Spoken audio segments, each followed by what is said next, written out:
Okay, so you want to own an automated parking garage. You buy a small piece of expensive downtown land, stack hundreds of cars inside a building with no ramps, no driving aisles, and almost no wasted space, then let software and machinery do the parking for you. Customers pull into a transfer bay, lock the car, walk away, and a robotic system moves the vehicle into storage. The land is compact, the labor looks light, the pricing can be high because the neighborhood is dense. It sounds like a parking business with the efficiency of a warehouse. That is the dream. The strange part is that the machine that creates the efficiency also creates the risk. A conventional garage can lose an elevator and still store cars. It can lose a payment kiosk and still open a gate. One broken light does not trap the inventory. In a fully automated garage, the storage system's software sensors lifts shuttles, doors controls, and service contract from one operating chain. If the chain stops at the wrong point, the customer does not merely lose a parking space. The customer can lose access to the car. So the real business is not parking. It is a high-density storage and retrieval system built on valuable land, financed like real estate, operated like industrial automation, priced like urban infrastructure, and judged by customers like a valet service. The owner makes money only when all of those systems work together. Start with the physical idea. A normal parking garage wastes a surprising amount of space on things that are not parked cars. Drivers need ramps between floors. They need turning radiuses, traffic lanes, pedestrian paths, stair towers, elevators, guardrails, lighting, ventilation, and enough room to open doors. Every one of those requirements consumes square footage that does not directly earn a parking fee. Automation changes the geometry. The driver stops at a transfer cabin near ground level. Sensors check whether the car is positioned correctly and whether something has been left where it should not be. After the driver exits a pallet lift shuttle dolly, or combination of machines, moves the vehicle into a storage bay. Because no person needs to walk between parked cars, the vehicles can be packed closer together. Because no driver needs to climb ramps, much of the internal circulation space disappears. That can be enormously valuable when land is the expensive part of the equation. West Hollywood provides a useful, real example. When the city planned an automated garage beside City Hall, it estimated that a conventional 200-space structure would require about 76,000 square feet. The automated version required about 54,000 square feet, roughly 40% less footprint according to the city's project materials. The same project replaced a 68-space surface lot with a 200-space automated structure. That is the first important reframe. You are not buying robots because robots are exciting. You are buying the ability to convert less land into more sellable parking capacity. The economics become more interesting when the land has another use. A smaller garage can preserve retail frontage, apartments, offices, public space, hotel rooms, or buildable floor area that would otherwise be consumed by ramps and parking aisles. In a dense development, the value of the automated system may therefore appear outside the parking garage itself. The garage may earn parking revenue, but it can also make the rest of the development more valuable. Before any car enters, though, you need permission to build the machine. An automated garage is still a parking structure, and the exact rules depend on the jurisdiction. Zoning decides whether the use is allowed and how the building fits into the site. Planning approval may govern height setbacks, traffic circulation, loading, curb cuts, noise, and neighborhood impact. Building and fire officials care about structural loads, emergency access, sprinklers, smoke control, electrical systems, and what happens when machinery fails. The 2024 International Building Code illustrates how seriously mechanical access garages are treated. For enclosed mechanical access parking garages, the code includes requirements for separation from other occupancies, smoke removal, fire control equipment, and emergency shutdown provisions in addition to broader enclosed garage requirements, such as sprinklers and mechanical ventilation. A local city may adopt a different code addition or amendments, but the point is the same. Eliminating human driving inside the garage does not eliminate life safety engineering. Then comes the entry price. Current conventional garage costs already set a high baseline. WGI's 2026 Parking Structure Cost Outlook places the national median construction cost for a new parking structure at about $33,300 per space, before treating that number as a universal all-in development price. Costs vary sharply by city, structural system, fire protection, EV infrastructure design, foundations, and site conditions. Automated garages can land above or below a conventional structure, depending on the project.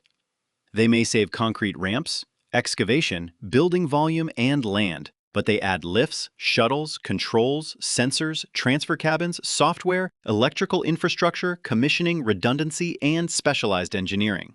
West Hollywood shows why a simple cost-per-space comparison can be misleading. The city estimated the automated garage itself at $10.6 million for 200 spaces, while estimating a conventional structure on the same constrained site at $11.65 million. Yet the total automated project budget was $16 million after design and engineering, photovoltaic panels, site work, and a community plaza were included. In other words, the robot is not the project. The project is land structure automation software utilities, design permits access, fire protection, public circulation, financing, and enough contingency to survive the parts you underestimated. A private owner also has to decide how to pay for it. Suppose the all-in garage cost, excluding the land, is $18 million. That is not a claim that every 300-space automated garage costs $18 million. It is an illustrative number for a dense city owner model. If you put in 40% equity, you write a check for $7.2 million and borrow $10.8 million. Debt immediately changes the business. A parking garage can look healthy before financing because the structure is already built and the operating margin appears strong. But lenders still expect payment when occupancy falls. The machines still need service. Insurance still renews. Property taxes or ground rent still arrive. Software contracts do not care whether Tuesday was slow. This is where an automated garage starts to resemble other capital-intensive infrastructure: high upfront cost, relatively fixed capacity, and a revenue line that depends on utilization. Now look at the revenue stack. The obvious source is transient parking. A driver enters, stays for a few hours, and pays when leaving. In a strong downtown, hospital district, entertainment area, airport-adjacent site, or mixed-use center, the same physical space can be sold multiple times per day. That turnover matters more than simply counting the number of stalls. Month parking forms the second layer. Office workers, residents, hotel guests, fleet operators, or nearby businesses may pay for recurring access. Monthly contracts reduce volatility because the owner collects money even when an individual customer does not park every day. The trade-off is that a monthly parker can occupy capacity during the most valuable hours while paying less per visit than a high-turnover transient customer. A third layer can come from reservations and commercial agreements. Restaurants may validate customer parking, hotels may contract for a block of spaces, offices may guarantee parking for executives, event venues can reserve inventory at premium rates. The garage stops being a simple meter and becomes a capacity supplier to surrounding businesses. A fourth layer can include EV charging, advertising, premium retrieval services, fleet storage, or data and access integrations. None of these usually rescues a bad location, but together they can widen the revenue base. Pricing itself can become a fifth economic lever. The physical number of spaces is fixed, so the owner wants the highest possible revenue from each hour of capacity without driving customers away. Peak pricing, event pricing, early bird rates, monthly subscriptions, validation deals, and off-peak discounts are all attempts to match a perishable inventory with changing demand. That word matters: perishable. A parking space that sits empty from 2 p.m. to 3 p.m. can never sell that hour again. Tomorrow's customer cannot buy yesterday's unused capacity. In that sense, a garage behaves more like a hotel or airline than a warehouse. Capacity expires continuously. Automation adds another constraint: retrieval throughput. A conventional garage lets many drivers walk to their cars and leave at roughly the same time. In a robotic garage, the machinery becomes part of the exit queue. Even if 300 cars fit inside the structure, the value of those 300 spaces depends on how quickly the system can accept and retrieve vehicles during peaks. When everyone wants a car at once, capacity on paper is not the same as capacity in practice. That can happen after a concert at the end of an office day, during hotel checkout, after a sports event, or when residents leave for work in the morning. A system designed around average demand can feel broken during concentrated demand, even if every motor and sensor is technically operating. West Hollywood's system was reported at launch as being capable of moving up to about 100 cars per hour, with retrieval waits that could reach roughly 10 minutes. Those figures came from reporting around the project and the system provider, so they should not be treated as a universal industry benchmark. They do reveal the correct question, though. The customer does not care how densely the garage stores cars. The customer cares how long it takes to get one back. Now follow the costs. Mechanical maintenance is the obvious one. Lifts, shuttles, doors, rails, motors, bearings, sensors, control cabinets, and safety systems operate in a repetitive industrial environment. Preventive maintenance is not optional because the cost of a failure is larger when one machine participates in many vehicle movements. Specialized technicians matter for the same reason. A concrete garage can hire local contractors for many repairs. A proprietary automated system may depend on trained technicians, specialized parts software access, and a manufacturer or integrator that understands the control architecture. That creates bargaining power. If the system is deeply proprietary, the original supplier may have more leverage over parts upgrades, licenses, and service than the owner expected when signing the construction contract. The cheapest installation bid can become an expensive, long-term operating relationship. Source code access, service level guarantees, spare parts inventories, response times, cybersecurity responsibilities, remote access, and what happens if the vendor disappears are not legal details sitting at the edge of the business. They are part of the economics. Labor does not disappear either. Automation can reduce parking attendance and eliminate much of traditional valet labor, but most commercial systems still need some combination of customer assistance, security, cleaning, monitoring, maintenance, coordination, payment support, and incident response. West Hollywood's own project materials described an attendant helping users through drop-off and retrieval. Removing drivers from the storage area reduces one type of labor while creating a different operational role at the interface between human customers and the machine. Electricity is another cost, although an automated garage can avoid some of the lighting and ventilation load associated with people driving through a conventional structure. Insurance payment processing, telecom software, inspections, fire system maintenance, cleaning, taxes, ground rent, and administrative overhead continue as well. Then you need a replacement reserve. This is the expense owners love to ignore because it does not arrive as one neat monthly bill. Motors wear, drives become obsolete, controls age, software platforms need upgrades, sensors fail. A component that is available today may be discontinued 10 years from now. If the garage generates cash, but the owner distributes every dollar, the first major modernization cycle can become a financing crisis. Now the central trap is visible. The automated garage earns its advantage by removing slack from the physical system. Less empty space, fewer ramps, tighter storage, more cars per square foot. But removing physical slack increases dependence on mechanical and digital coordination. The same system that turns expensive land into dense revenue-producing capacity can turn a single technical or contractual failure into a building full of inaccessible inventory. Brickell House in Miami shows the extreme version. The 46-story condominium used a robotic valet parking system. According to a 2016 federal court order describing the dispute, the property began experiencing problems retrieving cars in a timely fashion shortly after the robotic garage began operating. On November 4, 2015, the system shut down. The court record said it remained non-operational at the time of that proceeding. Think about what that means from the customer's perspective. A broken parking garage is inconvenient. A garage that contains your car but cannot return it is a different category of problem. Residents need substitute parking. The association faces claims. Insurers become involved. Contractors blame one another. Lawyers examine warranties and maintenance obligations. The parking system becomes a dispute over who owns the failure. Years later, in 2019, a Miami-Dade jury awarded the Brickell House Condominium Association about $40.6 million against the developer over the failed robotic garage, according to reporting by the Miami Herald.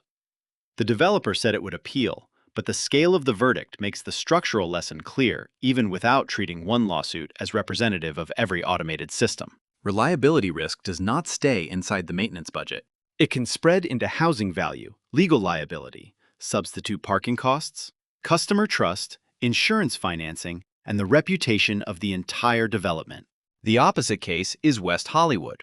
The city broke ground in 2014 and opened its automated City Hall garage to the public in June 2016.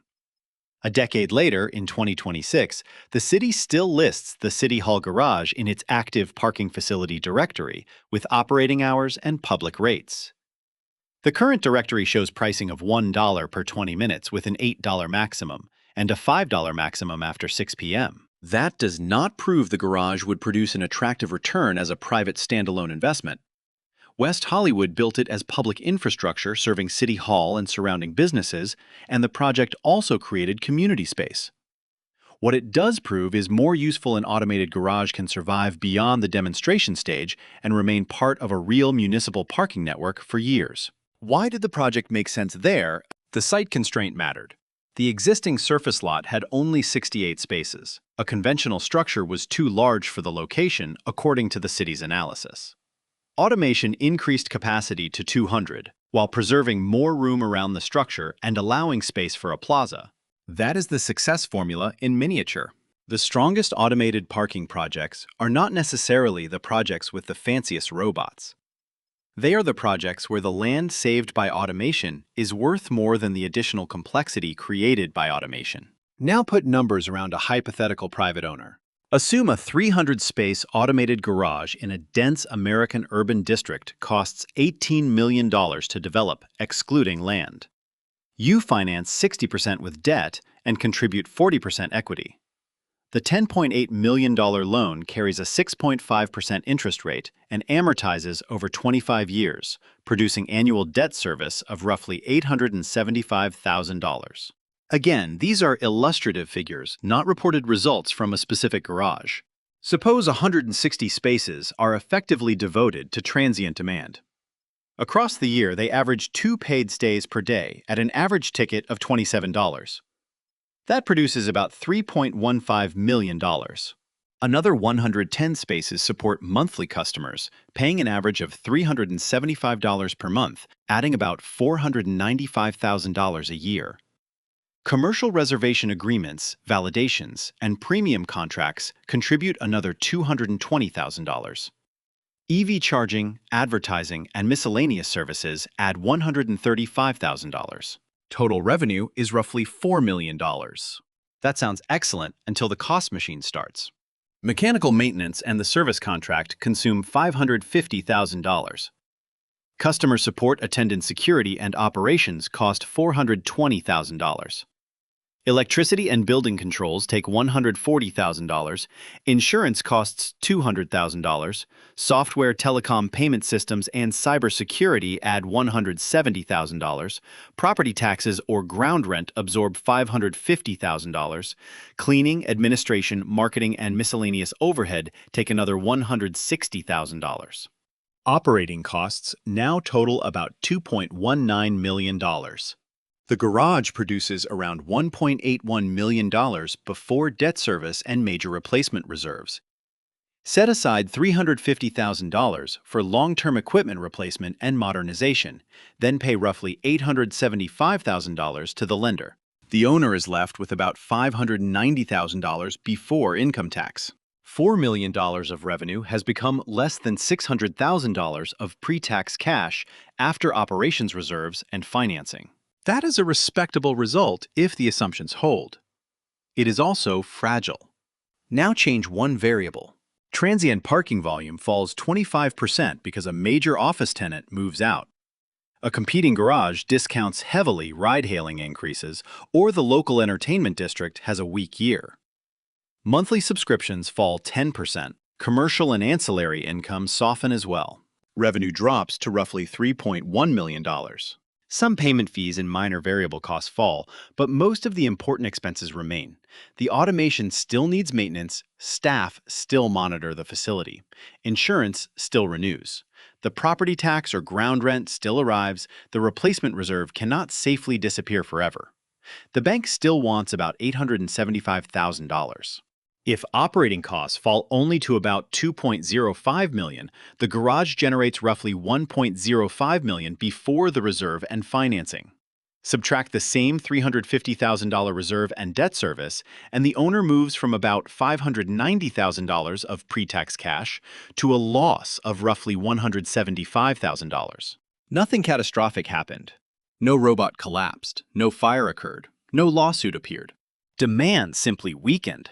That is, operating leverage revenue can move quickly, while much of the cost structure does not. An outage is more dangerous because it attacks both sides at once. Revenue stops while repair costs rise. Customers may need refunds or alternative parking. Staff hours can increase. Technicians may travel in from outside the region. If cars are inaccessible, the owner may face claims that are much larger than the parking fees being lost. This is why redundancy is an economic decision, not only an engineering decision. Extra transfer bays, backup controls, duplicated communication paths, spare critical components, manual recovery procedures, emergency power, remote diagnostics, and guaranteed service response all cost money. A developer focused only on minimizing construction cost may remove exactly the redundancy that the operator later wishes it had purchased. The future adds another layer. Electric vehicles change fire protection, charging demand, electrical capacity, vehicle weight, and customer expectations. New code requirements are already pushing conventional parking costs higher, according to current parking industry cost studies. Automated facilities have to integrate those requirements into a system where cars may be stored in areas customers and staff do not normally enter. Autonomous driving could push in the other direction. If vehicles increasingly communicate with parking infrastructure, the boundary between robotic parking equipment and automated valet parking may blur. Researchers are already studying connected and automated vehicles that can coordinate parking assignments and reduce parking time. A future garage might not need to physically carry every car on a pallet. The vehicle itself may perform part of the movement under infrastructure guidance. That sounds like a threat to today's machinery, but it could also be an opportunity for adaptable owners. The bigger threat is not that cars become smarter. It is that the location stops needing as much parking. Remote work, transit investment, ride-hailing, zoning reform, walkable development, or a shift in local land use can change parking demand over the life of a building that may take decades to repay. A robotic system can create more spaces on less land, but more supply is not automatically valuable if future customers do not want the spaces. That brings the owner back to the original decision. Should you build the automated garage because the machines can fit 300 cars? Wrong question. The decision should begin with the land. How much is the site worth? What could be built if ramps disappeared? How expensive is conventional structured parking in this market? How concentrated is demand? What happens at peak retrieval time? How much vendor dependence is hidden inside the service agreement? Can the garage function when one subsystem fails? What reserve is required to modernize the equipment 10 or 15 years from now? Does the surrounding development become more valuable because the garage is smaller? If the answer to those questions is strong automation can create real economic value.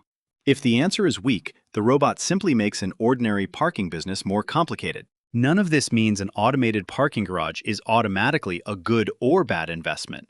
Construction costs, parking rates, technology, financing, building codes, insurance, land values, and local demand all change over time. And this is an explanation of the business model and historical cases, rather than financial, legal, tax, accounting, or investment advice.